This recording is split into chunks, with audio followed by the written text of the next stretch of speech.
सर्वप्रथम स्वामी अमित योगानंद जी से और उसके पश्चात स्वामी ध्यान प्रेमानंद जी से अनुरोध होगा। लंगर के और आपके बीच में हम ज़्यादा देर नहीं बैठेंगे।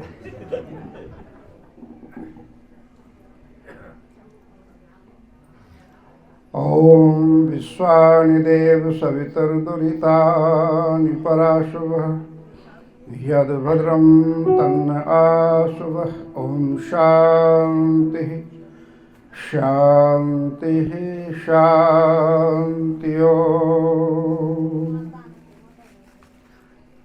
महाप्रभु के चरणों में विराजमान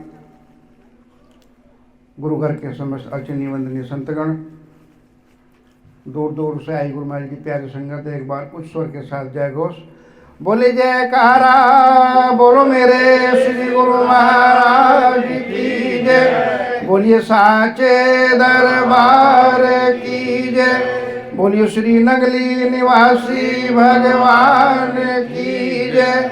बोलिए श्री परमहंस दयाल जी महाराज की जय।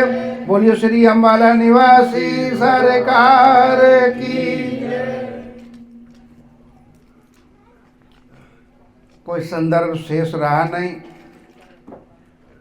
सभी कुछ कह दिया गया। वेदांत की भाषा में बाकी को कहना तो पिष्ट पेषण जैसा ही होगा, पीछे को पीसना जैसा ही होगा। फिर भी आदेश हुआ है अपनी बात कहने का। दो दो पृष्ठभूमियों में ये कार्यक्रम हो रहा है। पहली पृष्ठभूमि तो त्रिलोकीनाथ श्री नगली निवासी भगवान जी का प्रादुर्भाव, वो तो हो चुके थे 140 वर्ष पूर्व। हर वर्ष जब वो दिन आता है बसंत पंचमी का, तो एक दृष्टिपात करने का अवसर मिलता है कि हमारे इष्ट, हमारे भगवान कैसे अलौकिक थे। उन्होंने क्या क्या लीलाएं की इस रंगमंच पर, इस धरा पर, इस पृथ्वी ग्रह पर आने के बाद में। और भवसागर से पार होने के लिए जो जो हमें संदेश दिए उनको पुनर्स्मरण करने के लिए वो दिन आता है। और चुपके से आता है, वो चला भी गया। एक तो प्रसंग वो हो गया। दूसरा हो गया मुख्य जो प्रसंग है, हमारे परमेश्वर ने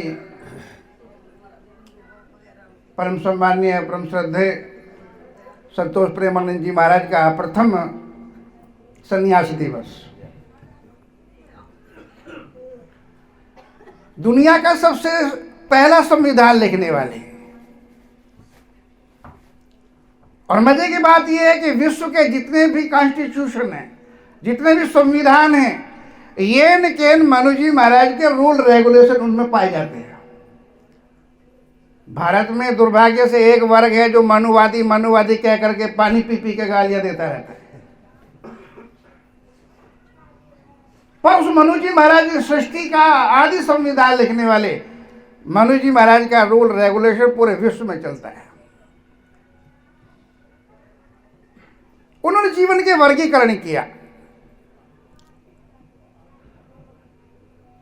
और ये मान करके चले, जीवेम श्रद्धा सतम, पश्येम श्रद्धा सतम, शृणुयाम श्रद्धा सतम। 100 वर्ष जीने की आकांक्षा वेदों में आती है। शतायु से अधिक हो जाते, कई लोग सेंचुरी मार करके मजे से बैठे रहते। शायद सृष्टि के रचयिता भूल जाते होंगे लिस्ट में उनका नाम डालना।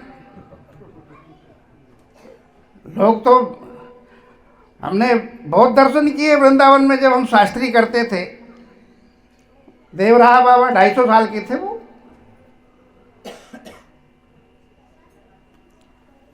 250 साल तक जिए।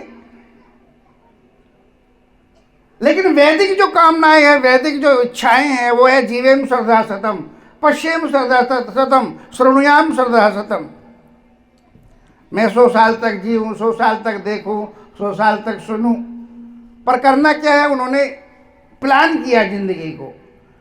25 वर्ष तक ब्रह्मचर्य काल, अर्जन करने का काल, इकट्ठा करने का काल, ज्ञान अर्जन करने का काल। और 25 से जो 50 तक का जो पीरियड होता था वो ग्रस्त पीरियड, ग्रस्त का काल, उसमें धन संचय का काल। प्रथम 1/4 वो तो ज्ञान अर्जन का, ये है धन अर्जन का काल। और 50 से 75 का जो काल होता है वो होता है विभाजन का काल। जो जमा किया है उसे विभाजित करो, बांटो। और 75 के बाद संन्यास, नील हो जाओ, बिल्कुल निचुड़ जाओ, खाली, कुछ भी बाकी ना रहे, ना बाह्य तल पर ना अंतर तल पर। शेष रह जाए तो वो केवल आत्मधन।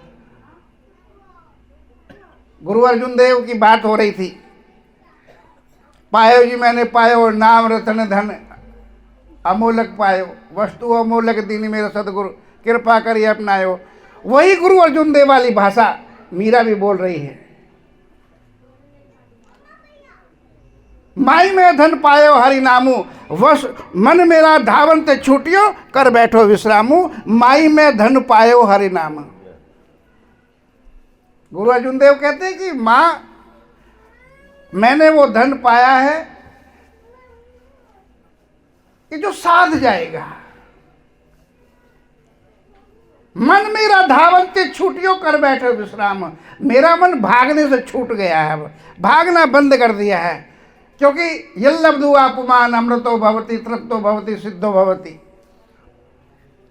यज्ञात्वा अमृतो भवति आत्मा भवति सिद्धो भवति।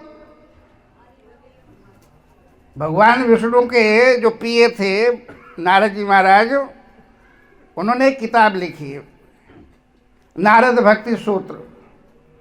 छोटी छोटी बातें हैं उसमें, लेकिन बड़ा रहस्य रखती है। जैसे होम्योपैथी की दवा होती ना, मोटी मोटी नहीं होती, वो बारीक बारीक होती है, लेकिन बड़ा असर रखती है। नारद जी ने कुछ ऐसा ही लिख करके रख दिया नारद भक्ति सूत्र में, छोटी छोटी है ना बातें। उसको धन को पा लेने के बाद में सारी चिंताएं, सारी फिक्र, सारी भागम भाग खत्म हो जाती है। यल्लब्धुआ पुमान अमृतो भवति तृप्तो भवति सिद्धो भवति आत्मारामो भवति। आत्मा राम हो जाता है, चाह गई चिंता मिटी मनवा बेपरवाह, और जिसको कुछ नहीं चाहिए सोई शहंशाह। वो धन मिल जाता है।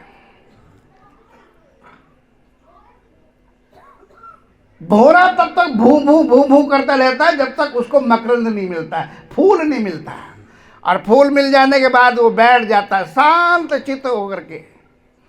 कब संध्या हो गई, कब पंखुड़ियां बंद हो गई, कब उसके अंदर वो पैक हो गया, ये भी पता नहीं चलता। यह है संन्यास अवस्था। अब तो संन्यास की परिभाषाएं बदल गई। मन सन्यासी नहीं है आज की तारीख में, तन हो गया है। अरे इसको कोई पूछेगा नहीं। रामचरितमानस में ही तन से सन्यासी बने हुए की चर्चा आती है।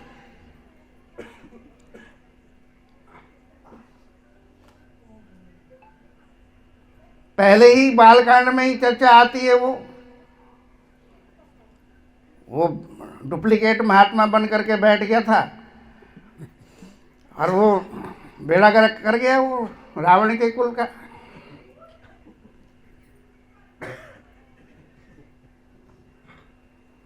गौतम ऋषि की पत्नी के साथ जो कुछ हुआ वो भी वही यूनिफॉर्म।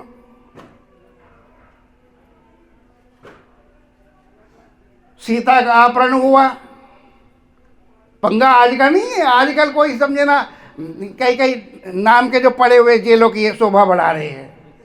ये अभी कोई ताजा मामला नहीं है, पुराना मामला।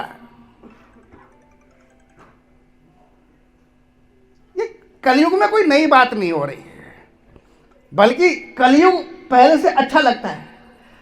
और रामचरितमानस में गोस्वामी जी तो कहते हैं कलयुग समयुग आन नहीं, जो नर करही विश्वास, गाई राम गुण गण विमल यश, भवतर बिनहि प्रयास। कलयुग केवल नाम आधारा, सुमर सुमर नूर उतरो पारा। कलयुग की महिमा, सतयुग त्रेता द्वापर पूजा मख अरु योग, जो गति सो होई कली मही हरि नाम ते पावे लोग। हजारों वर्ष तपस्या करने के बाद में, व्रत अनुष्ठान करने के बाद में जो लाभ मिलता था, पूजा करने पर जो लाभ मिलता था हजारों वर्ष सतयुग में, त्रेता में हजारों वर्ष यज्ञ करने के बाद जो फल मिलता था, द्वापर में योग करने के बाद, हजारों वर्ष योग करने के बाद जो फल मिलता था, कलिमई हरि नाम ते पावे लोग। आपको जो नाम मिला है ना, वही फल मिल जाएगा। बड़ी महिमा गोस्वामी तुलसीदास जी ने कलयुग की गाई है।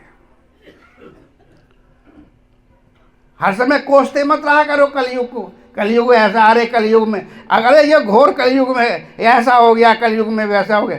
अरे नेगेटिव ही क्यों सोचते हो, पॉजिटिव सोचो।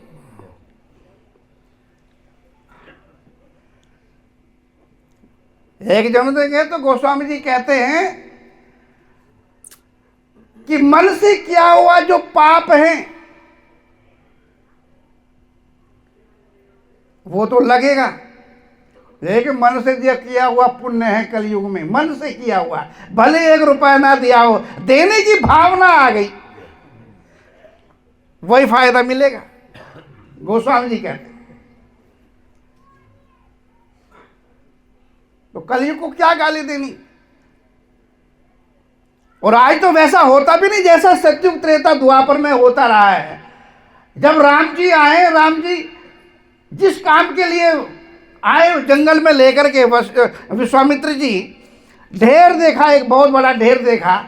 राम जी ने कहा गुरुदेव ये ढेर समझ नहीं आ रहा है, ये काहे का ढेर है। दुखती रग पर हाथ रख दिया भगवान राम जी ने वशिष्ठ की, कहा बेटा इसलिए तो मैं बुला करके लाया हूं तुम्हें। हमारे जैसे महात्मा थे जिनकी हड्डियां खा खा करके ढेर लगा दिया, ये हड्डियों का ढेर है। हमारे जैसे चलते फिरते महात्मा थे, उनको खा खा करके ये हड्डियों का ढेर है, ये इतना बड़ा। राम जी की आंखों में आंसू आ जाते हैं, इतना अत्याचार, साधुओं को ही खा गए। आज ऐसा तो नहीं है, शुक्र मनाओ, हम लोग बैठे हुए ठीक ठाक। ये काम तो त्रेता में होता रहा है, त्रेता में, जिसको तुम बहुत बढ़िया मानते हो। निश्चर निकर मुनि सब खाए, सुन रघुवीर नयन जल छाए। राम जी की आंखों में आंसू आ जाते। निश्चर निकर मुनि सब खाए, राक्षसों ने सारे मुनि खा लिए।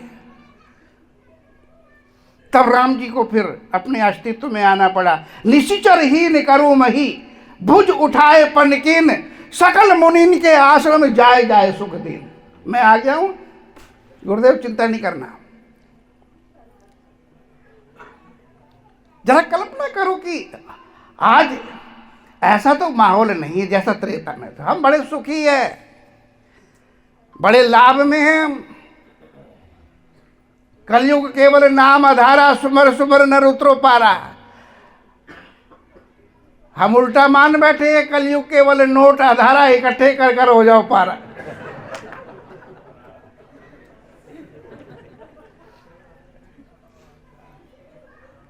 गोस्वामी जी लिख रहे कि कलयुग की केवल नाम आधारा।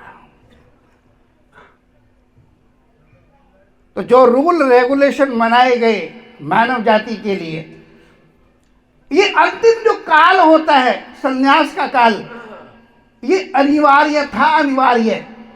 और बड़े मजे से वो जी लेते थे, क्योंकि 25 वर्ष तक वो गुरुकुल में रह चुके होती है, उनकी मेंटेलिटी वैसी होती थी बच्चों की। बीच में 50 वर्ष तो रहे, फिर उसी अवस्था में चले गए, उनको कोई तकलीफ नहीं होती थी।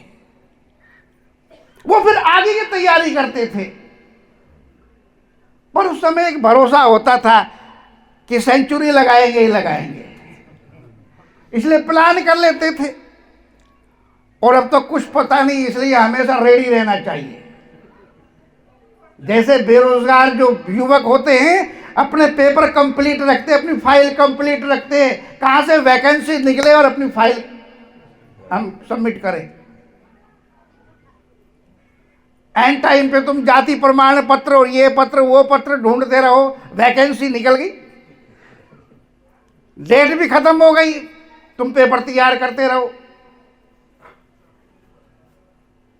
ये देख करके नंगली निवासी भगवान जी का प्रादुर्भाव हुआ।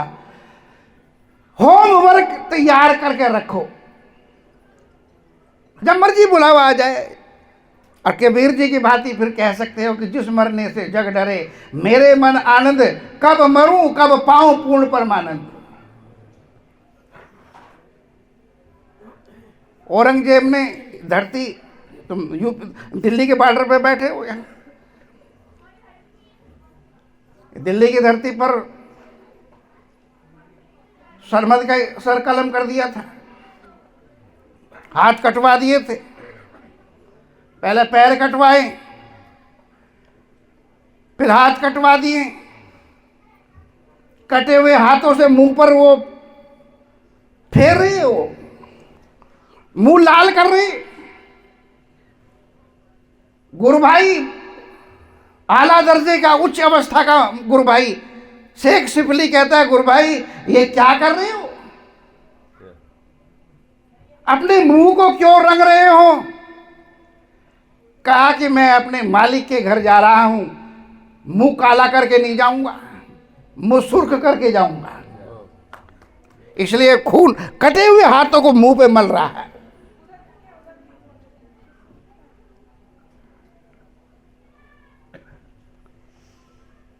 हमेशा होमवर्क तैयार। तो सन्यास कोई बाहर की अवस्था नहीं है, सन्यास तो भीतर की अवस्था है। यदि भीतर से नहीं हुए, बाहर से हो गए तो वो कोई फायदा नहीं। मन ना रंगाए रंगाए जोगी कपड़ा, यम के द्वारे पे जाएगा पकड़ा। रोटी पानी तो चलता ही है।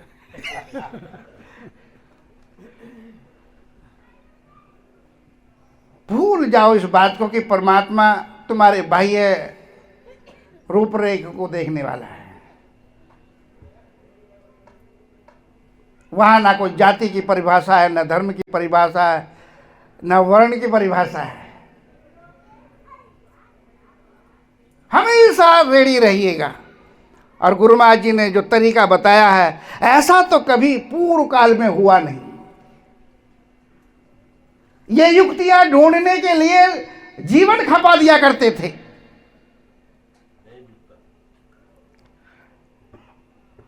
ये कलयुग की तो महिमा है।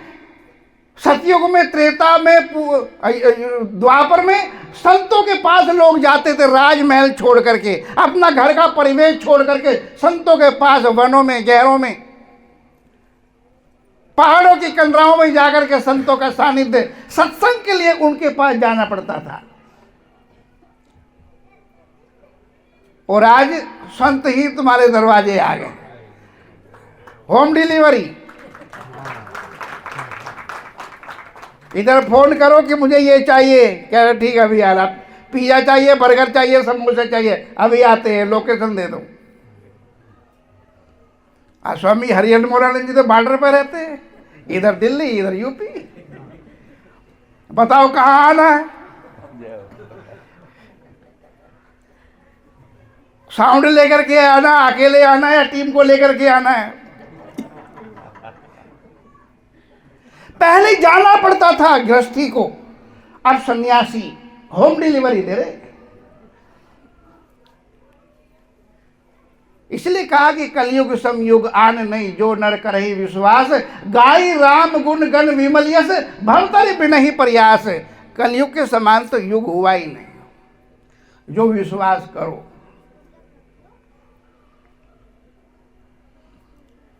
सच्चा धन तो यही है, यही साथ जाने वाला है।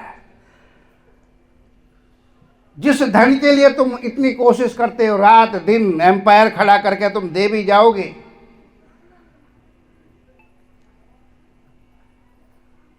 उसमें से इतना भी जाने वाला नहीं है।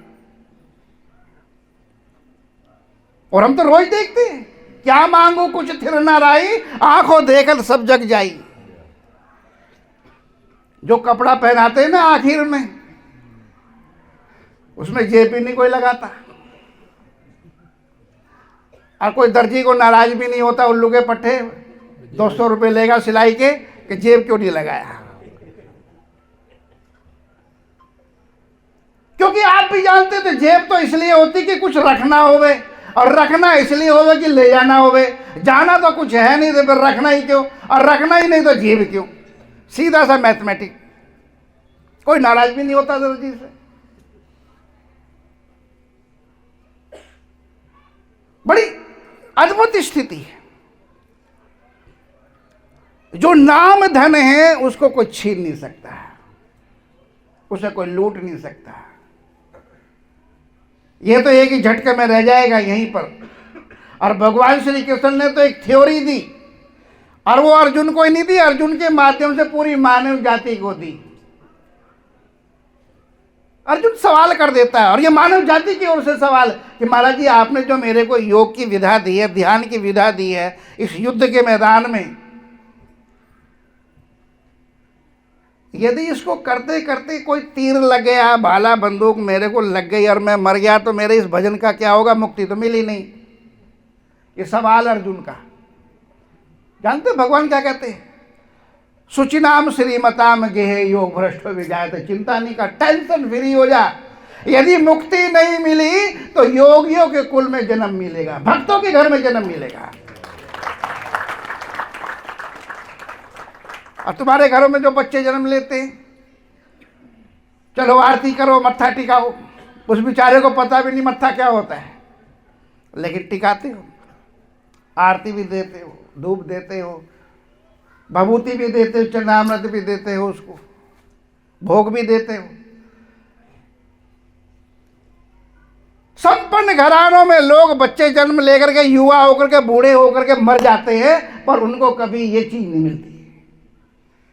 और गुरुमुख के घर में ये चीज विरासत में मिलती है।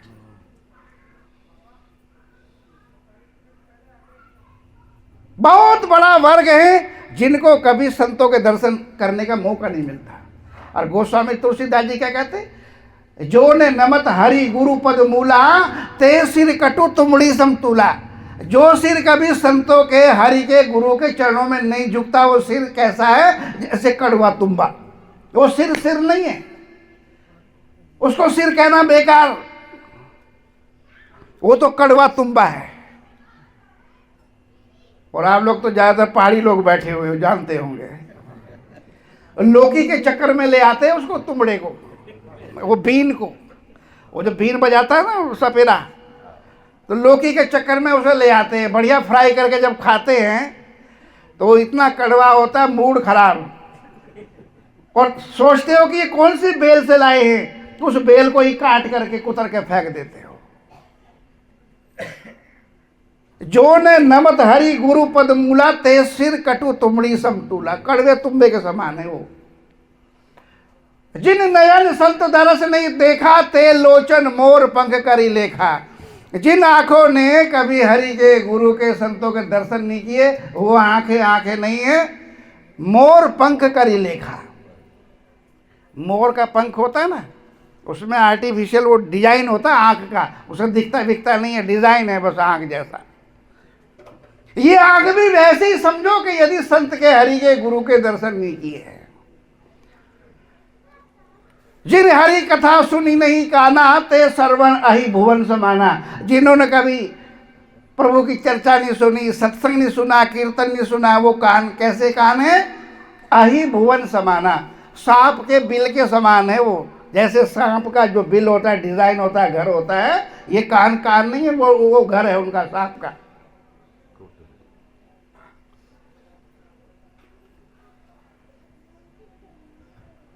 और जो जन्म लेते हैं गुरुमुख के घर में बच्चे, उनको ये सारी चीजें विरासत में मिलती है।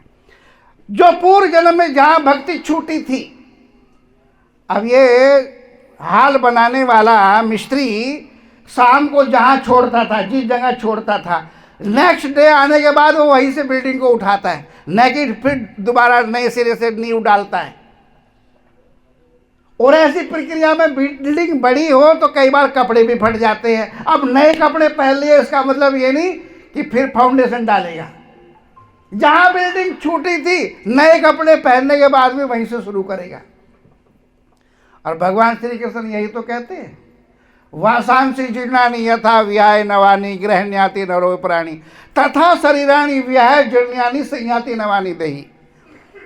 हे अर्जुन, जिस प्रकार से मनुष्य पुराने शरीरों को त्याग करके नए शरीर धारण कर लेता है, ऐसे ये आत्मा भी पुराने शरीरों को त्याग करके नया शरीर धारण कर लेती है।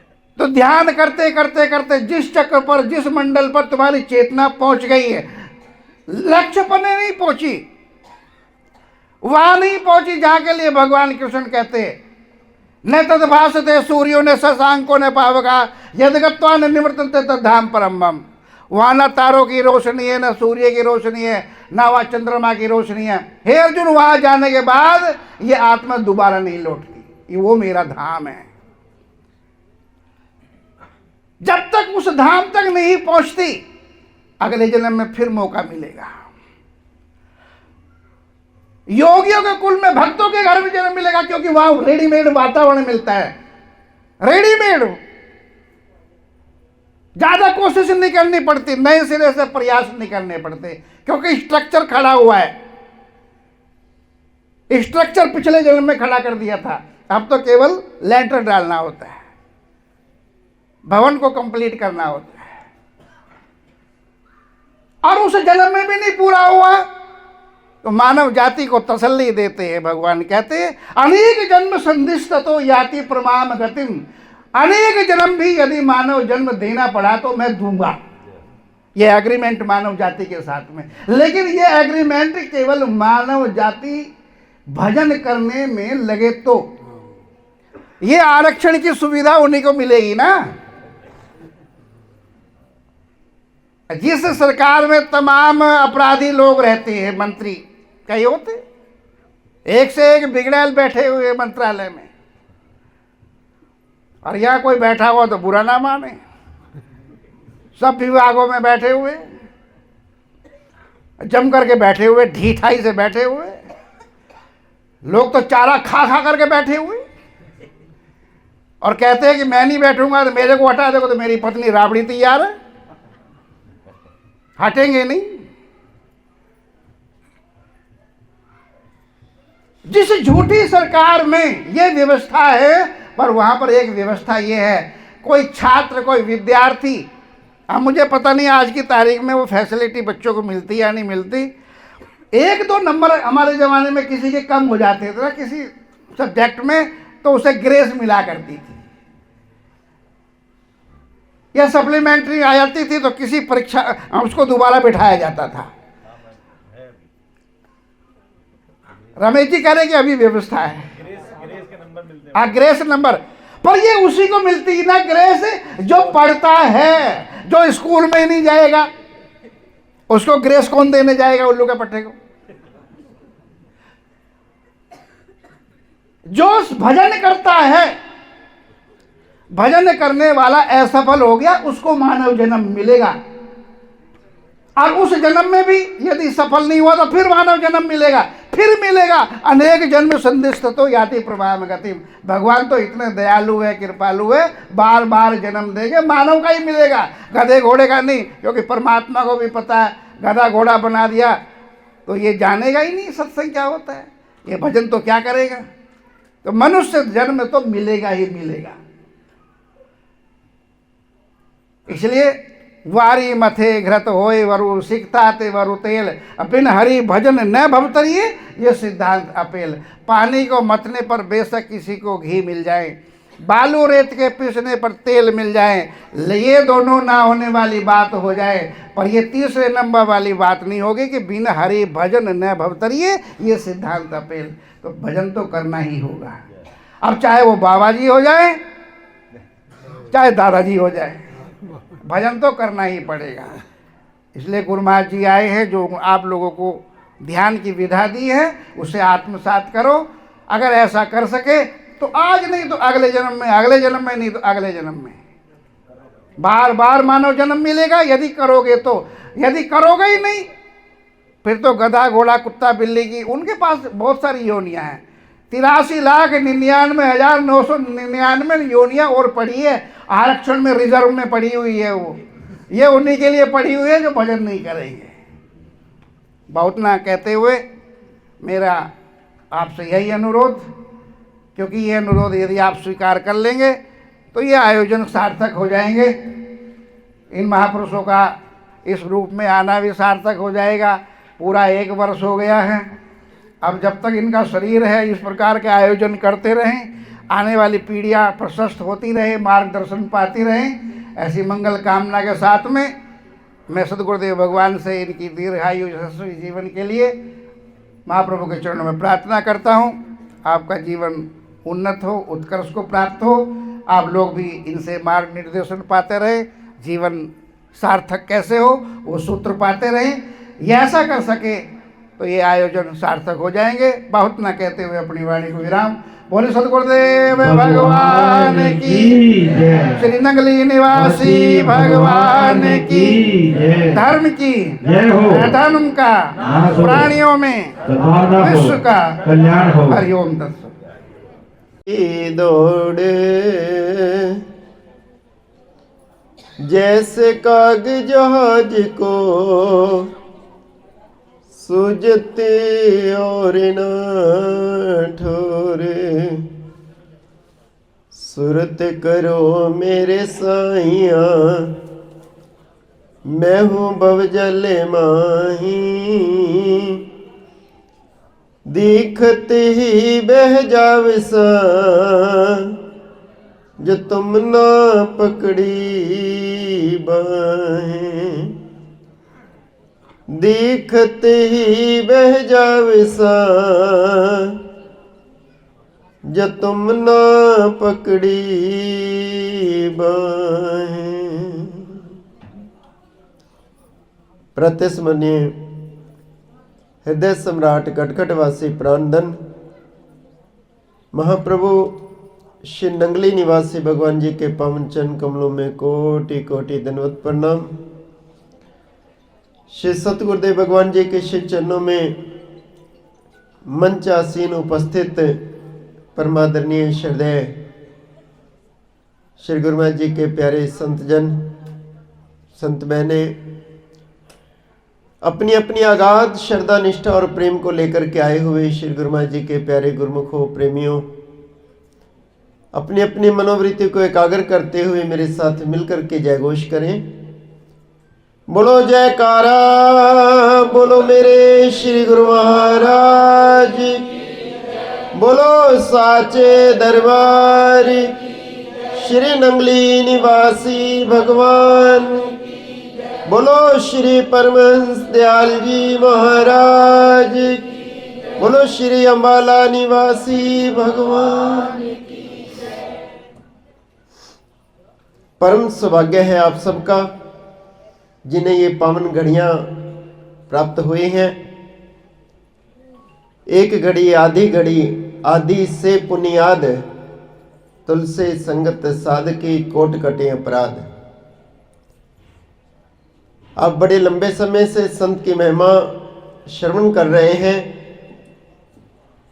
परम संत तुलसीदास जी कहते हैं एक घड़ी आधी घड़ी, और आधी से आधी घड़ी भी अगर हमें सत्य का संग करने का सुअवसर मिल जाता है तो जन्म जन्मांतरों के पाप कर्मों का विनाश हो जाता है।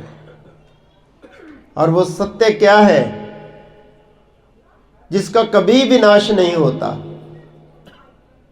आद सच जुगाद सच है भी सच, नानक होसी भी सच। जो सदा रहा है, सदा है और सदा रहेगा। और इन आंखों से दिखने वाला प्रत्येक पदार्थ ही नश्वर है, परिवर्तनशील है। चांद सफर में, तारे सफर में, नदियां सफर में, नदियों के किनारे सफर में। इन आंखों से जो कुछ भी देख रहे हैं वो आसार है, और जो सत्य है उसको चमड़े की आंखों से देखा ही नहीं जा सकता।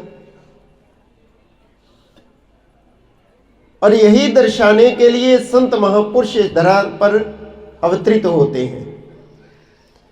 राजा जनक जंगल से वापस लौटते हैं, थके मांदे हैं, घोड़े से उतरते हैं, कुर्सी पर बैठते हैं, नहाने की इच्छा जाहिर करते हैं। नौकर चाकर दौड़ते हैं, कोई बाल्टी लेकर आता है, जल भर लाता है, कोई कपड़े उठा करके लाता है, कोई हार श्रृंगार का सामान लेकर आता है, कोई साबुन तौलिया लेकर के आता है। जब तक ये सब तैयारी होती है तब तक थके मांदे होने के कारण राजा जनक की आंख लग जाती है। कुर्सी पर बैठे आंख लग गई और वो एक स्वप्न देखते हैं कि फटे हाल मैले कुचैले कपड़े पहने हुए हैं मैंने, एक कटोरा हाथ में है, दर दर की ठोकरें खा रहा हूं, भीख मांग रहा हूं, कहीं से भीख नहीं मिल रही। बड़ी मुश्किल से कहीं से थोड़ी भीख मिलती है। कटोरे में थोड़ी प्रसन्नता चेहरे पर आती है कि चलो बच्चों के लिए कुछ मिला। अभी वो कटोरा हाथ में ही है, इतने में एक चील आती है, उसमें चोंच मारती है, कटोरा हाथ से गिर जाता है और वो भी फैल जाता है। आंखों में आंसू आ जाते हैं कि दिन भर मशक्कत करने के बाद कुछ भीख मिली थी और वो भी अब बहुत निराश होता है। इतने में आंख खुल जाती है, देखता है चारों तरफ नौकर चाकर खड़े हैं, राजसी वस्त्र है, हार श्रृंगार का सामान है, हाथ जोड़े खड़े हैं कि महाराज जी आपके नहाने की सब तैयारी हो चुकी है। लेकिन राजा जनक ये सब देख करके कहते हैं वो सत्य था या ये सत्य है, कि थोड़ी देर पहले जो मैं देख रहा था वो सच था या ये सच है। अब वो कहते हैं राजा साहब स्नान कर लो, महाराज स्नान कर लो, बादशाह स्नान कर लो। लेकिन उनके दिमाग में तो केवल एक बात घूम रही है कि वो सच था या ये सच है। इसी बात को लेकर के बड़े स्तब्ध हो जाते हैं। विद्वानों को बुलाया जाता है, राजगुरुओं को बुलाया जाता है,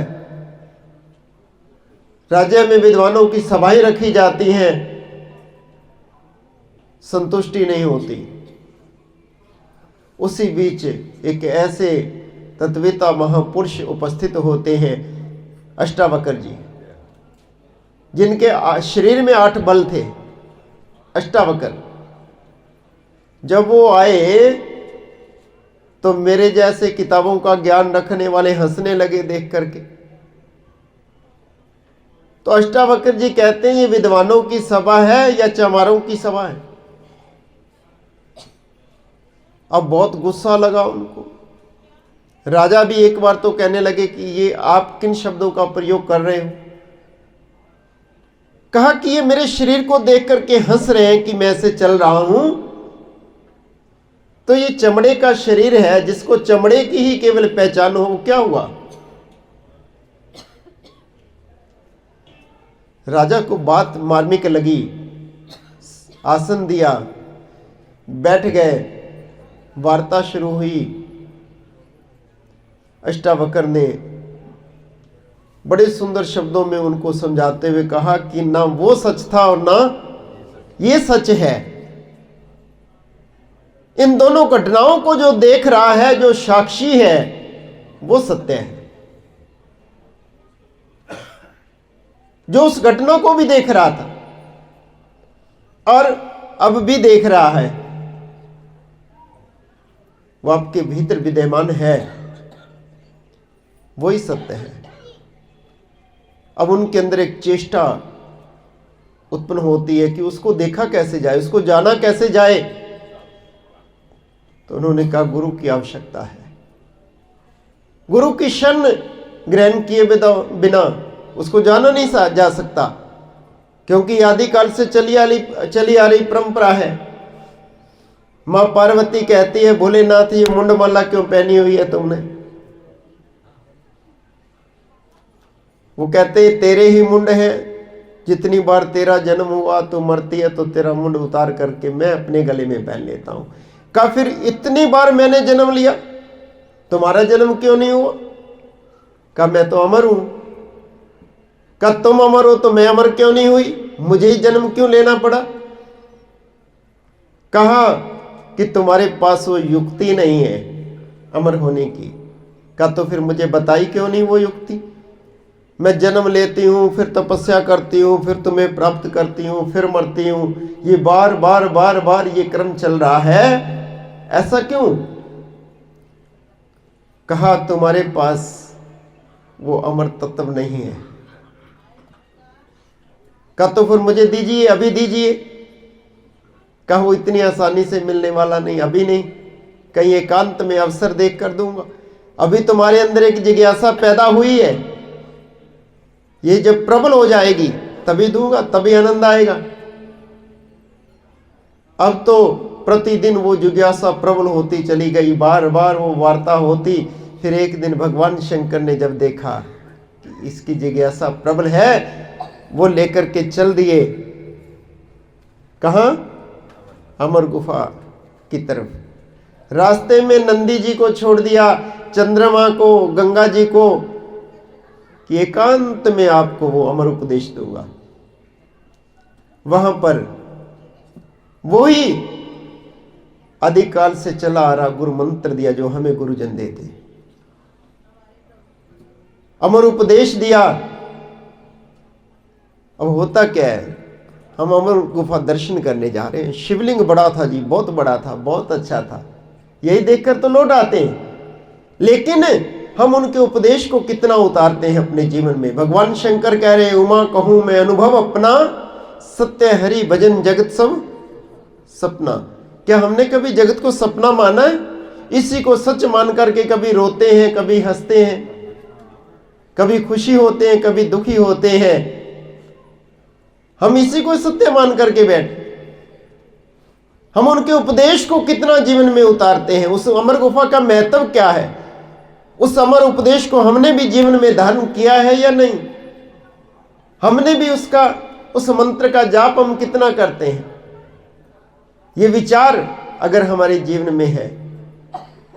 अब मंत्र की जिज्ञासा तो कहां पता लग जाए, इसने नहीं लिया तो कैसे इसको दिया जाए।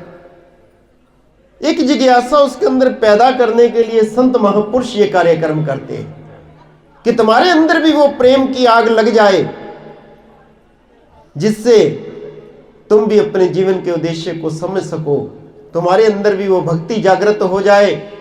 इसीलिए सत्संग के कार्यक्रम किए जाते हैं। आज लोग कर्म कांड में ज्यादा फंसे हुए, मंदिर जाना, पूजा करना, व्रत रखना इत्यादि इत्यादि केवल उसी तक ही सीमित है। वो उनसे अच्छा जो कुछ नहीं करते, लेकिन इससे आगे बढ़ने की जरूरत है।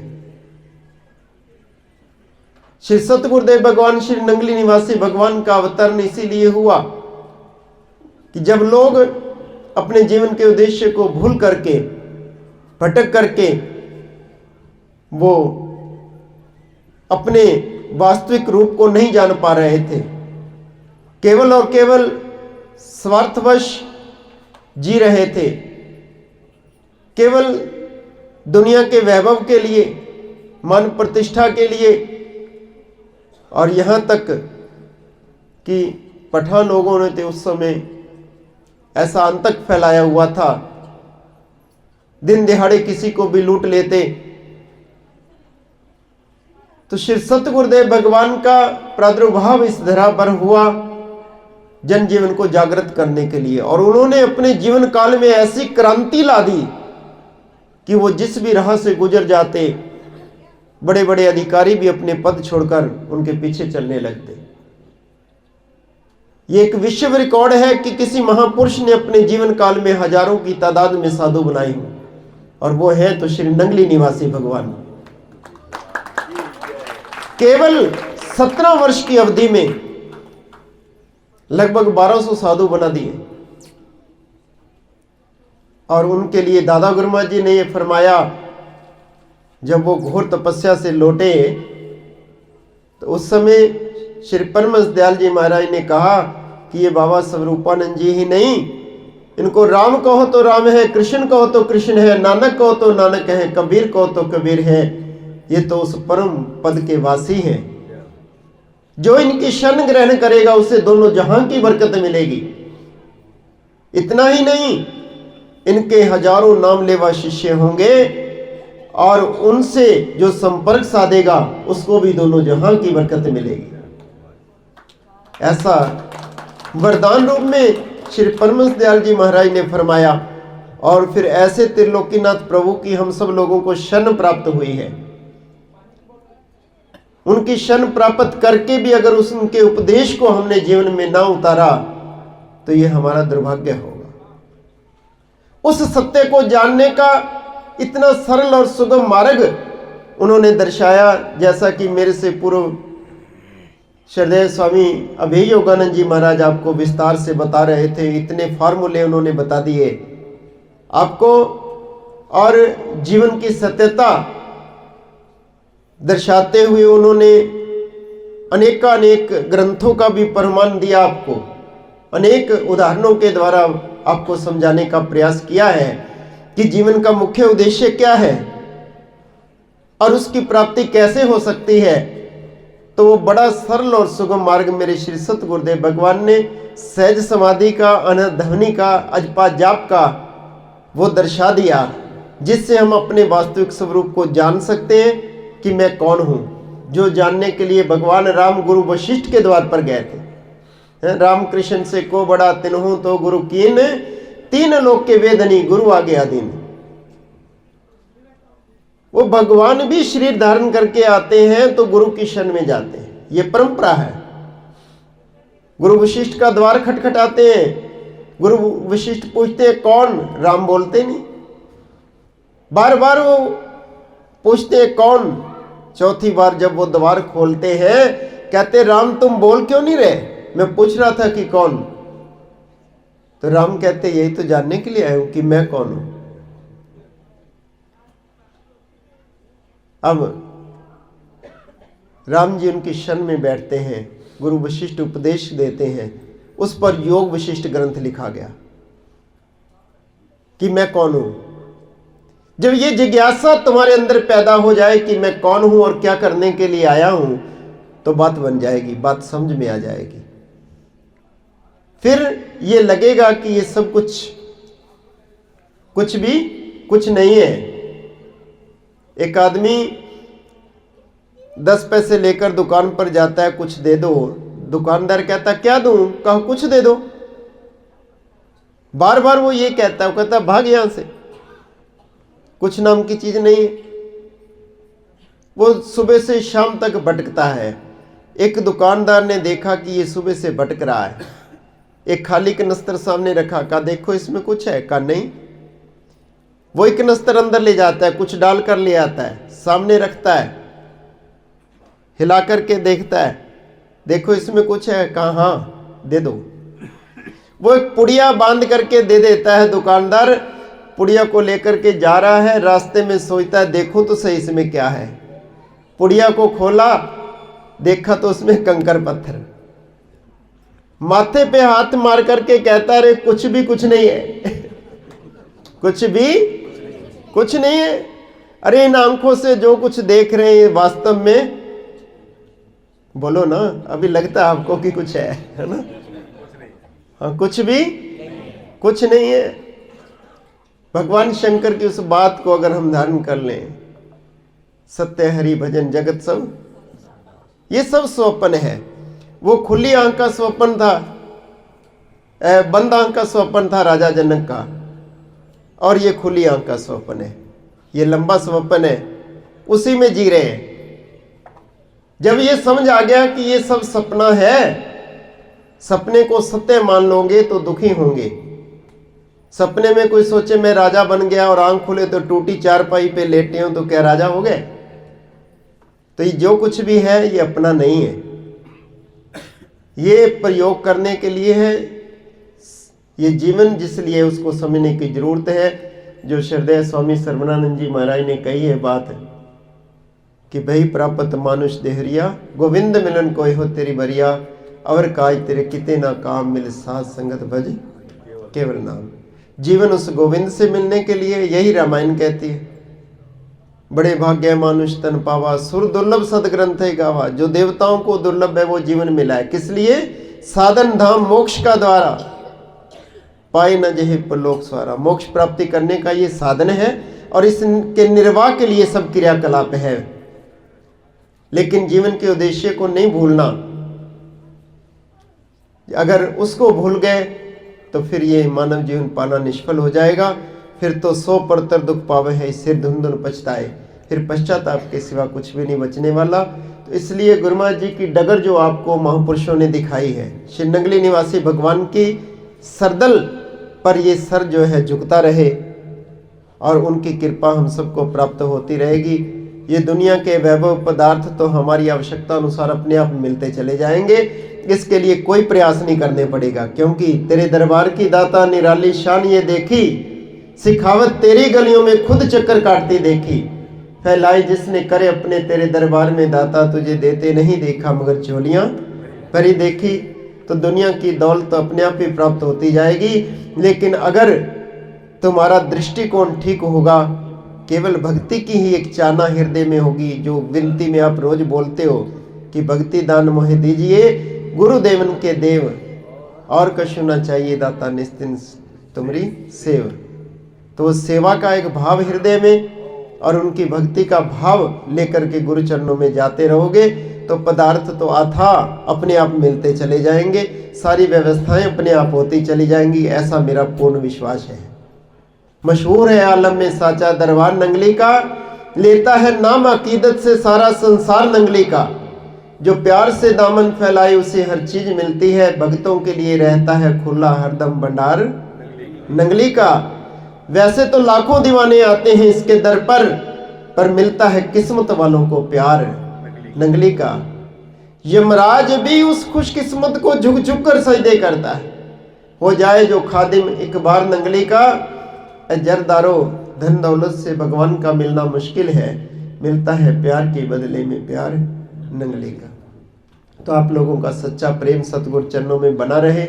जब प्रेम होगा आपके पास है तो संतोष अपने आप हो जाएगा, है ना? बहुत खूब महाराज जी। और संतोष हो जाएगा तो बात बन जाएगी। संतुष्टि के लिए तो सब कुछ करता है ना बंदा, वो होती नहीं, उसी के लिए जीवन भर दौड़ता रहता है। तो संतुष्टि है तो वो सतगुरु चरणों में आने से ही है। और जब तक हृदय में और चाहना है, ये बढ़ती जाएगी। एक बात कहकर वाणी को विराम दूंगा। एक नाई राजा की सेवा करने जाता था। राजा बहुत खुश था, सोने की एक मोर रोज दे देता और बड़ा अच्छा जीवन व्यतीत हो रहा था। एक मोर से बढ़िया काम चल जाता। एक दिन आ रहा था तो रास्ते में आवाज आई कि तेरे को 7 घड़े सोने की मोरों के देना चाहता हूं। उसने देखा कुछ नजर तो आता नहीं, आवाज कहां से आई है? कब मैं सामने नहीं आऊंगा, घड़े तुम्हारे घर पहुंच जाएंगे। कहा देना चाहते हो तो दे दो।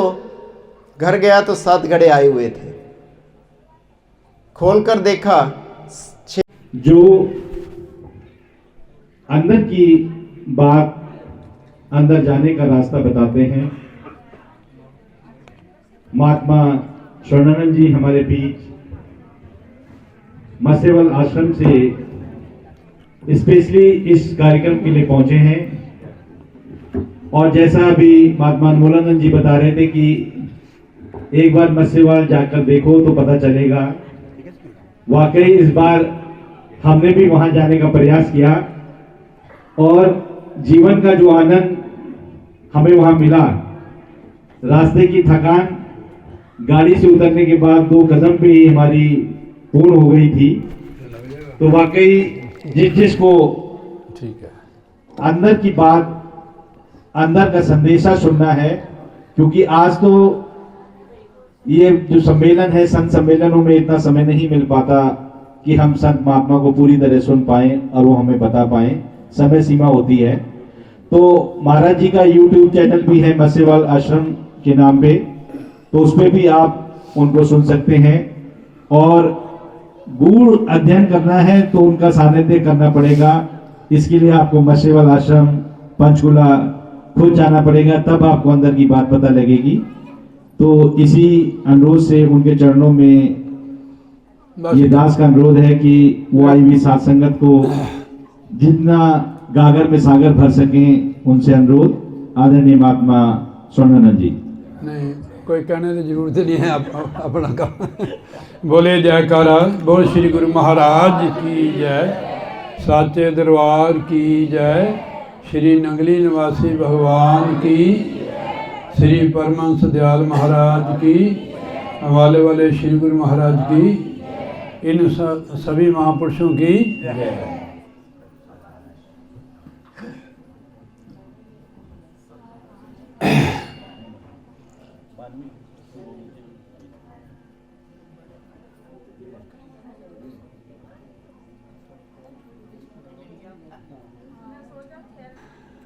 तो हाल, ये कौन आ गया इधर, आते हैं संतों महापुरुषों की शरण में कि हमारा हाल ठीक हो जाए, जीवन सफल हो जाए। संत महापुरुष हमें जीवन जीने की युक्ति बताते हैं कि आपका जीवन सफल कैसे होगा। हम बाहर कितनी दौड़ लगाते हैं और दौड़ लगाते रहते हैं, जीवन का अंत हो जाता है। जिसलिए हमें जीवन मिलता है वो हम काम नहीं करते हैं। वो काम क्या है, ये महापुरुष, ऐसे महापुरुष गुरु लोग वो हमें समझाते हैं कि आप किस लिए संसार में आए हो, आपका काम क्या है, मनुष्य चोला आपको किस लिए मिला है। ये गुरु साहब पंचम पातशाही महाराज जी अपने कृपा कर रहे हैं। भई परावत मानक देवरिया, गोविंद मिलन की यही तेरी बरिया, अवर काज तेरे कितने काम, मिल साध संग भज केवल नाम। आप गुस्सा मत करना मेरी बात का, ये संत जी कहते हैं कि हम जो परमात्मा से टूटे हुई आत्मा है, उनका खाना पीना पहनना बढ़िया है, पर जीवन उनका पशु के समान है। ये मैं नहीं कहता, ये महापुरुष कहते हैं। ब्रह्मानंद जी महाराज जी भी हमें समझा रहे हैं, खाना पीना और सो जाना ये तो काम है पशु समाना, क्यों दे है मनुष्य की तारी, सुनो सुनो वचन नर नारी, हरि भजन करो सुखारी। अब सुख का चल रहा था वचन, संसार के जितने सुख है शारीरिक सुख है, शारीरिक सुख इतने होते हुए भी हम दुखी है कि ये तो शरीर का सुख है, मानसिक सुख नहीं है।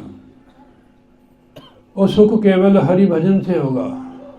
गुरु साहब फरमाते हैं कि सुख नहीं रहे हरि भजन बिना।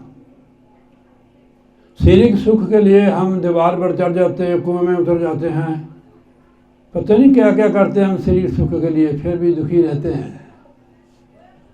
सुख नहीं रहे हरि भक्ति बिना। जैसे हम अपनी जीविका के लिए 8 घंटे या 12 घंटे ड्यूटी देते हैं, ऐसे मानसिक सुख के लिए अब अभ्यास करो, साधना।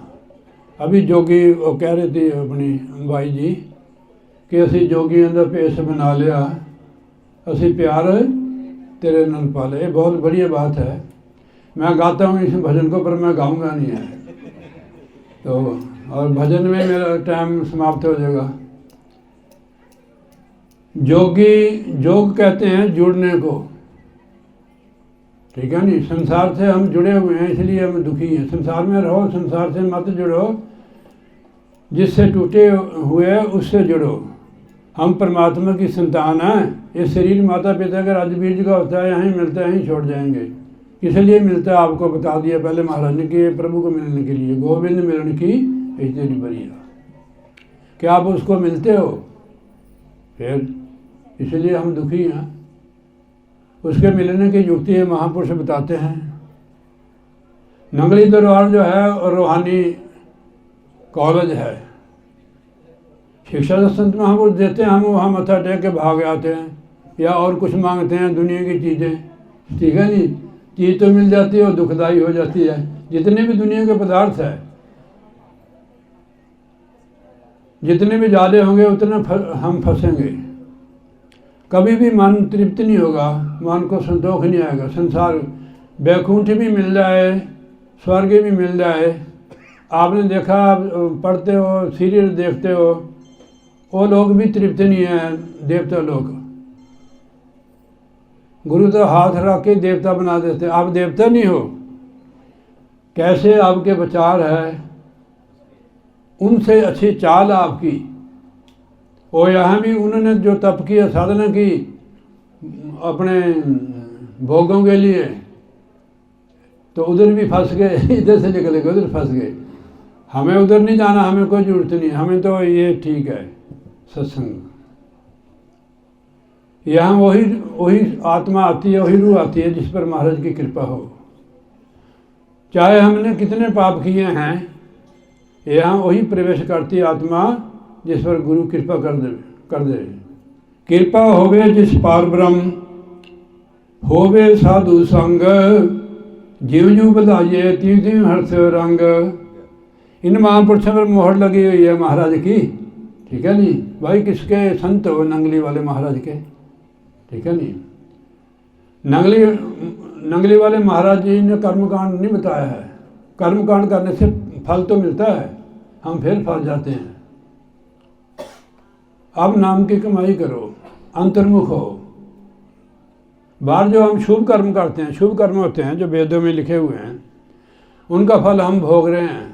पैसा भी है, सुख भी है, चेले चपट्टे भी है, आश्रम भी बढ़िया है, मगर फिर भी फंसे हैं क्योंकि हम बाहरी हैं। अंतर्मुखी हो, फिर हम उनमें रहकर भी हमारा मन उनमें नहीं फंसेगा। संसार की किसी भी वस्तु में हमारा मन चले गया तो हमारे को उल्टी जूनी मिलेगी, निचली जूनी। इसमें ही पार करना हमने। मैं ज़्यादा नहीं, मेरा अपने आप में ला दूंगा कि आगे नहीं बढ़ूंगा, मैं सिर्फ थोड़ा इशारा दूंगा। आप इस शरीर को पार करो। घर छोड़ने की जरूरत नहीं है, काम छोड़ने की जरूरत नहीं। इसके लिए समय निकालो, जैसे आप अब समय निकाल के आए हैं। जब तक इसको पार नहीं करेंगे, लेक्चर जैसे मैं कर रहा है, लेक्चर से बात नहीं बनेंगे, ना सुनने से ना लेक्चर से। अंतर्मुखी हो, नाम की कमाई करो। तुलसीदास जी महाराज जी लिखते हैं, जो आप बाहर सुख ढूंढ रहे हो हमारे अंदर है। जब तक अंदर नहीं जाओगे सुख कैसे मिलेगा? वो शाश्वत सुख हमें प्राप्ति नहीं हुई। मैं बातें ही कर रहा हूँ। गुरु साहब लिखे, आनंद भैया मेरी माई सदगुरु में पाया, उनको प्राप्ति होगी है। ये नहीं कि हमें प्राप्ति नहीं होगी, करनी से प्राप्त होता है। गुरु सदगुरु परमात्मा भगवान भी उनकी सहायता करते हैं जो करते हैं। जो करते नहीं हैं तो उनकी सहायता कैसे होगी? देखो, हमारी आत्मा शरीर में कैद है। हमें दुनिया के सारे सुख है। स्वर्ग में जाके भी आत्मा कैद है, भी तो शरीर है सूक्ष्म, 3 शरीर है, उनको पार करना हमने शब्द की कमाई से। ये मन नहीं समझता है बाहर से कर्मकांड से। स्वामी जी महाराज फरमाते हैं कि कोट जतन से ये नहीं माने, धुन सुनकर मन समझाई। उस अंदर जो धुन शब्द आया उसको सुनो, उसकी प्रैक्टिकल युक्ति आपको संतों ने बताई है। इन 9 द्वारों से अपना ख्याल कर दो। आप जब साधना करेंगे आपको पता लग जाएगा कि मेरा ख्याल, अब इन चक्रों से मैं पार हो रहा हूँ, इनमें आत्मा कैद है। आप पुण्य करो, दान करो, तीर्थ करो, व्रत करो, छुटकारा नहीं होगा, फल मिलेगा। उसको खाने के लिए फिर आने, इनको पार करो, अभ्यास करो। आप संत जिनकी आप संगत करते हो, जिनसे नाम लिए हो, उनसे शिकायत करो कि महाराज मेरा मन लगे। आप मेरे से कोई शिकायत करो, मैं अभी आपका पर्चा खोल देता हूँ। हाँ, हमें और तुम्हें एक ही युक्ति मिली हुई है, हम एक ही पिता की संतान है, हम कोई दूसरे थोड़ा हैं। क्या आप दूसरे हैं? एक पिता एक सके हम बालक। उनकी दृष्टि महाराज की हमारे पर समान दृष्टि है। थोड़ा आप हम लोग हिम्मत करें, नाम की कमाई करें। जहाँ शिकायत होती है ना, शिकायत करते हैं, समझ लो कुछ करता नहीं है।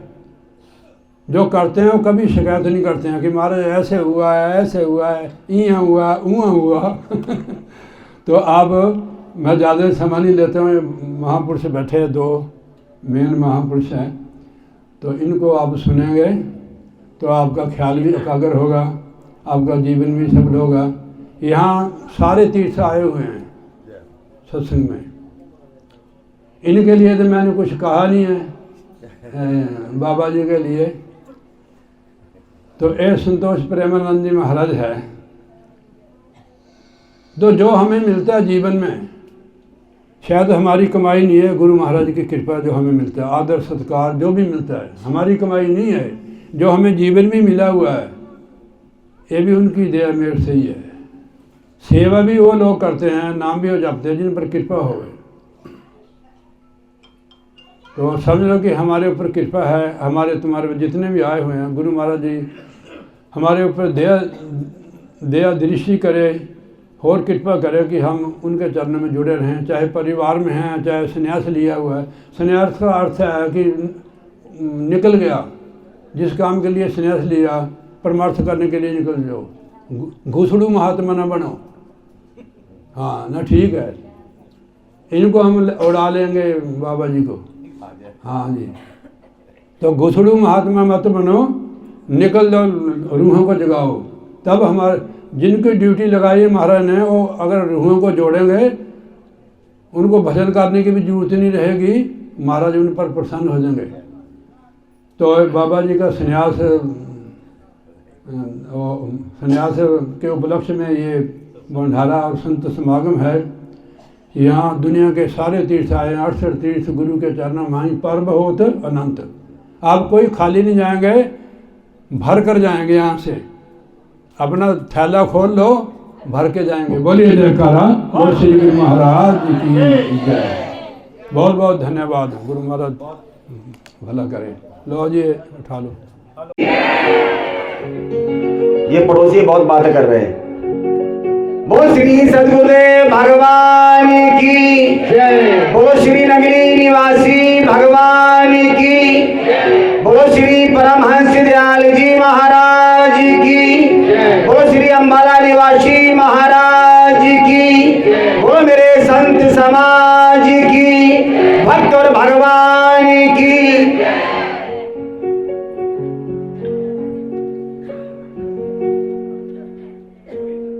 परम आराध्य देव त्रिलोकीनाथ महाप्रभु मेरी युगल सरकार श्री दादा गुरुदेव भगवान श्री नगरी निवासी भगवान जी के पावन श्री चरणों में कोटि कोटि दंडवत प्रणाम। अम्बाला निवासी महाराज श्री के श्री चरणों में कोटि कोटि नमन बंदन है। महाप्रभु के श्री चरणों में विराजमान मंच आसीन श्री नगरी दरबार का विद्वत अर्चनीय वंदनीय त्याग और तपस्या के प्रतीक आदरणीय संत महापुरुषों के चरणों में भी नमन है। दूर दराज से आए श्रद्धा प्रेम भाव भक्ति को लेके उपस्थित प्रभु के चरणों में आप सबके हृदय मंदिर में श्री सद्गुरुदेव भगवान जी की भक्ति को प्रणाम है। आपको जय सच्चिदानंद। बड़ी देर से आप सब आदरणीय संत महापुरुषों के द्वारा, प्यारे प्यारे भक्तों के द्वारा सत्संग भजन श्रवण कर रहे हैं और अभी बहुत गूढ़ सत्संग हमें हमारे परम आदरणीय श्री नगरी दरबार ट्रस्ट के संत महापुरुष और मत्स्यवाल आश्रम से कीर्तपुर साहिब से आए हमारे पूज्य स्वामी सलमानंद जी महाराज जी के मुखारबिंद से भी आप सुनेंगे। जिन भक्तों को, जिन व्यक्तित्व को ऐसा समय मिल जाए जीवन में, इससे बढ़िया समय हम और नहीं जानते। शुद्ध धारा और लक्ष्मी पापी के घर हो, सहजो संगत हरि कथा, तुलसी दुर्लभ दोल। सब कुछ मिल रहा है हमें, लेकिन क्या हम चैन में हैं? सब कुछ मिलने के बावजूद भी हमारा अंदर चैन नहीं है।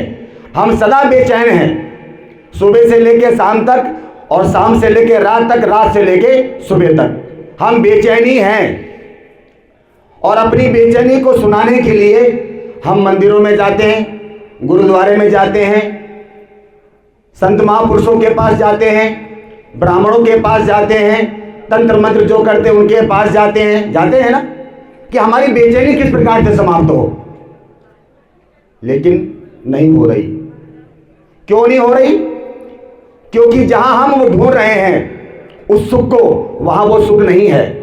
अगर वहां होता तो गुरु नानक देव जी महाराज अपने मुखारबिंद से ये शब्द ना कहते कि नानक दुखिया सब संसारा और सुखिया सोई जो, आप बोला करो, नाम आधारा।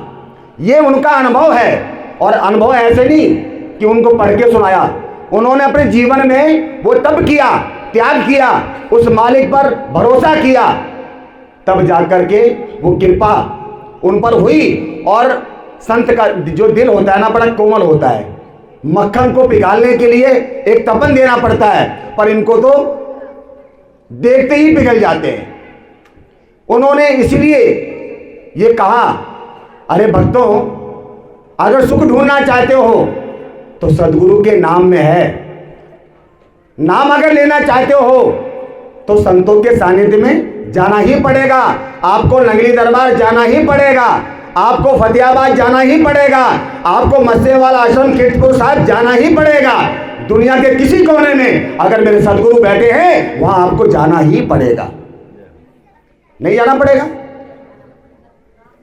पर यहां से आपको कहीं जाना नहीं पड़ा। ये संतोष प्रेमानंद जी महाराज जी की कृपा है कि आपको यहां से लंबी दूरी नहीं जाना पड़ा।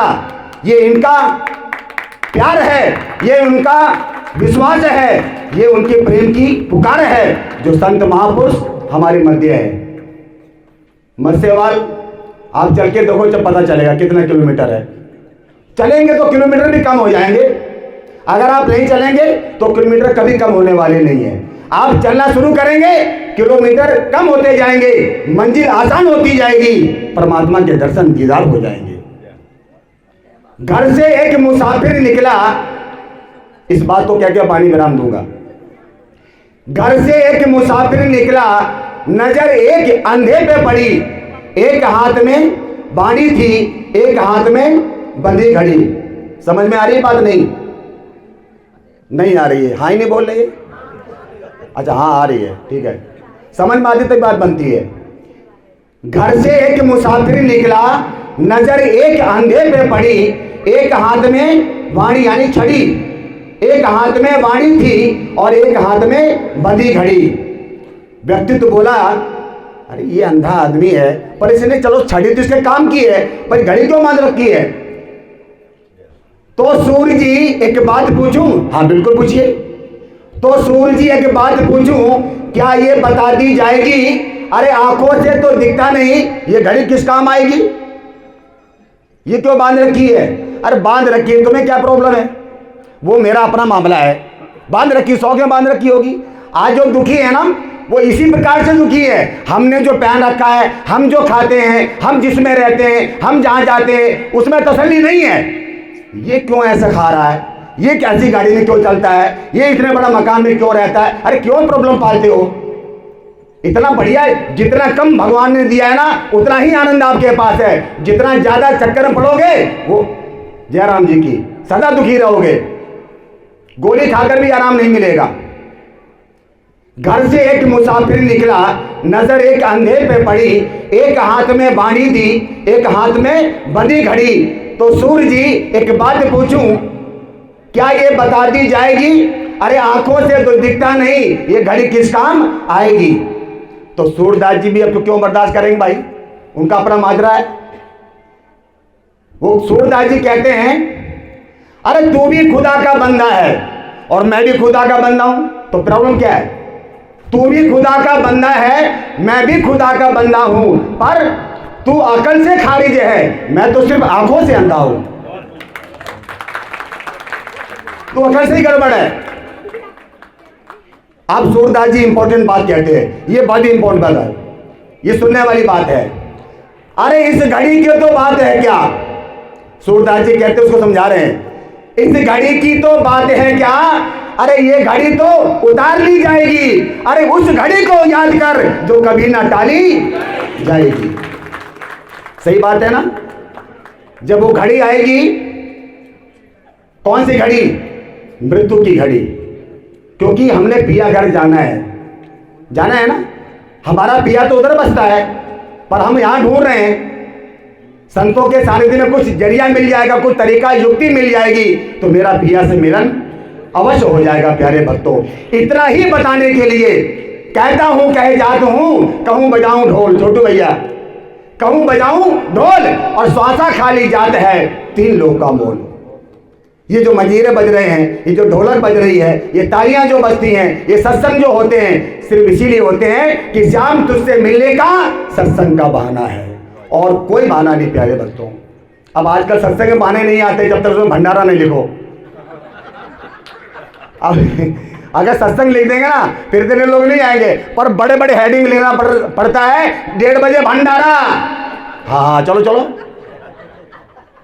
तो जो सत्संग प्रेमी है वो ठीक टाइम 10 बजे आते हैं, और जो भंडारा प्रेमी है वो 1 बजे शुरू होते हैं, है ना। तो इतनी बात कह के आप समझ जाएं कि बड़ी इंपॉर्टेंट समय मिला है, बड़ा इंपॉर्टेंट सब्जेक्ट मिला है, उसको धैर्य के साथ अपने जीवन में धारण करेंगे, उस पर चलेंगे तो बड़ी कृपा होगी।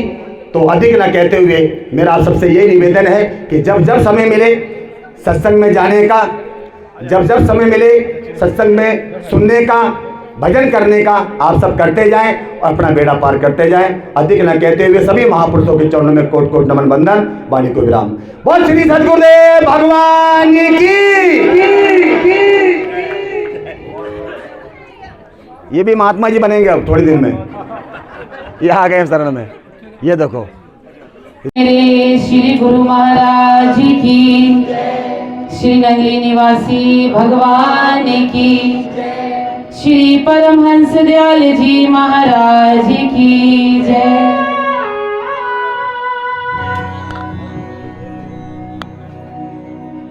तन साफ बनाते हो। अभी आप सभी भक्तजन हमारे संत महापुरुषों की वाणी को श्रवण कर रहे थे,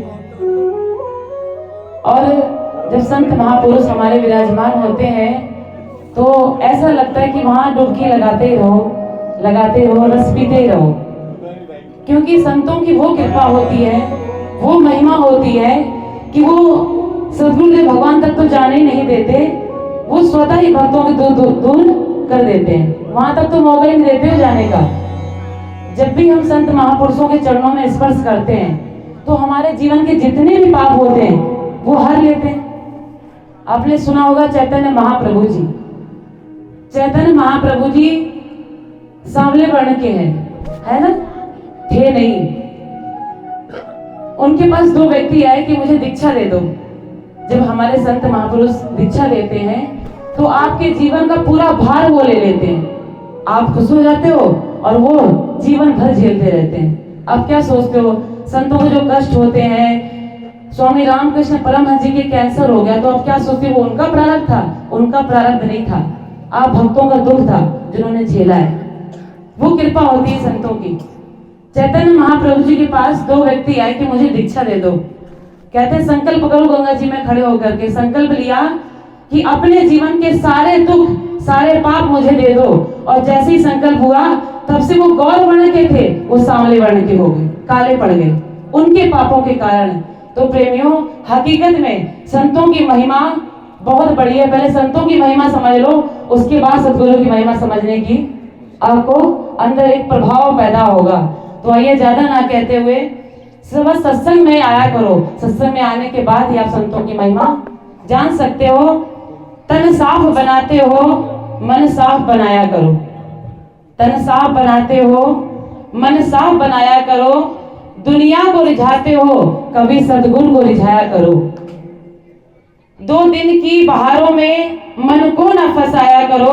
अरे संतों का कहना है, उनका ही आशीर्वाद है प्यारे, कभी सत्संग में तो आया करो, कभी सत्संग में तो आया करो। सत्संग में आएंगे तो ही हमें ये अवसर मिलता है। तो ये ज्यादा ना कहते हुए, आज 2 उत्सव है हमारे यहाँ।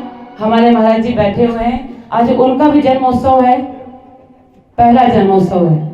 क्योंकि जब व्यक्ति जन्म लेता है, जब नाम दीक्षा लेता है, तो उसका जन्म होता है। और जब वो भगवान जी का, गुरु महाराज जी का जब वस्त्र धारण करते हैं, तब उनका जन्म होता है। तो आज मेरे महाप्रभु जी का भी अवतार दिवस है और महाराज जी का भी जन्म दिवस है। तो उनकी खुशी में महाराज जी लड्डू का भोग हमने भगवान जी को तो लगा दिया है। अब आप सभी भगवान जी बैठे हुए हैं, आप भी भोग लगाइए तो हम भजन शुरुआत करेंगे। क्योंकि मीठे से ही शुभ कार्य की शुरुआत, तो लड्डू पहले ही आए रखे महाराज जी। तो सभी लोग खड़े होकर के ताली की सेवा करते हुए 2 मिनट के लिए बोलो सद्गुरुदेव भगवान की जय। महाराज जी आप आगे आ जाइए, स्वामी जी आप भी आइए, सब लोग। हाँ ये लड्डू है, हमने भगवान जी को भोग लगा दिया। और आप भी हमारे भगवान जी, आप भी भोग लगाइए।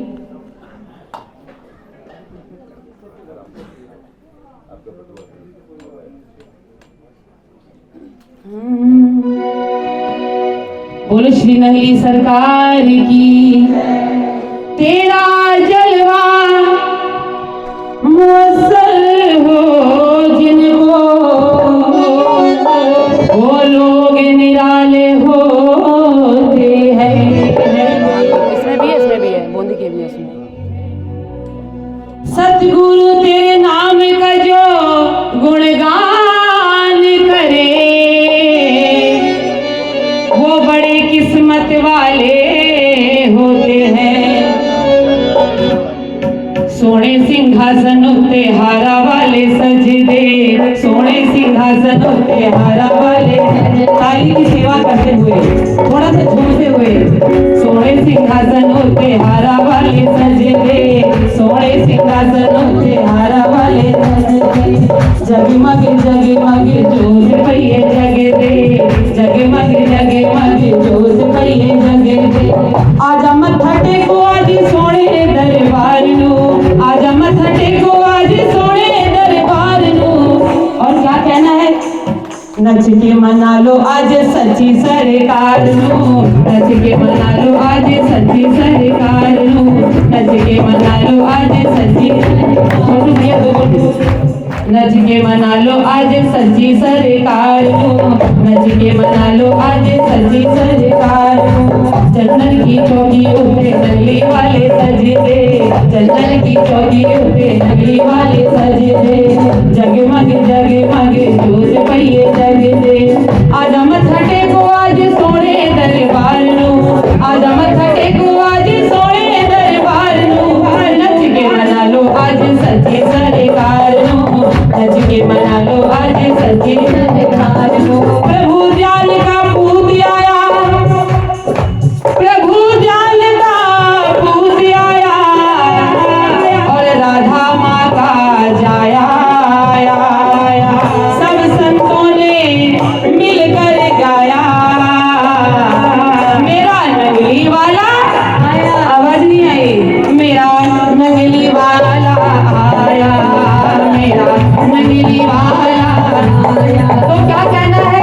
मैं तो छमे छमे, मैं तो छमे छमे, मैं तो छमे छमे नाचू मेरे दादा घर आए, मैं तो छमे छमे नाचू मेरे दादा घर आए। मैं तो सगन मनाऊंगी दादा के, दादा के। मैं तो छमे छमे, अजी छमे छमे, मैं तो छमे छमे नाचू मेरे दादा घर आए, मैं तो छमे छमे नाचू मेरे दादा घर। दोनों हाथ ऊपर करके ताली की सेवा करते हैं और थोड़ा सा झूमते हुए। मैं तो छमे छमे नाचू मेरे दादा घर आए, मैं तो छमे छमे नाचू मेरे दादा घर आए। मैं तो सगन मनाऊंगी दादा के, दादा के। मैं तो छमे छमे नाचू मेरे दादा घर आए, मैं तो छमे छमे नाचू मेरे दादा घर आए। बोलो नगली सरकार की।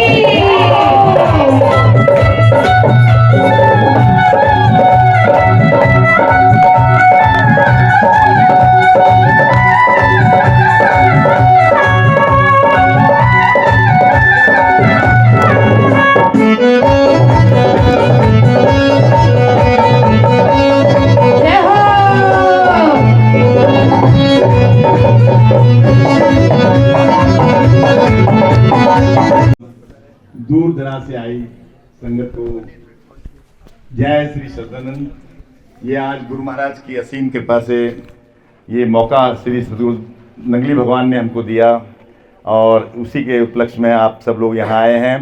आपका मैं लाख लाख बधाई देता हूँ कि आप लोगों ने अपना बहुमूल्य समय निकाल करके जो है इस शो की इसकी शोभा आज का शोभा बढ़ाई है।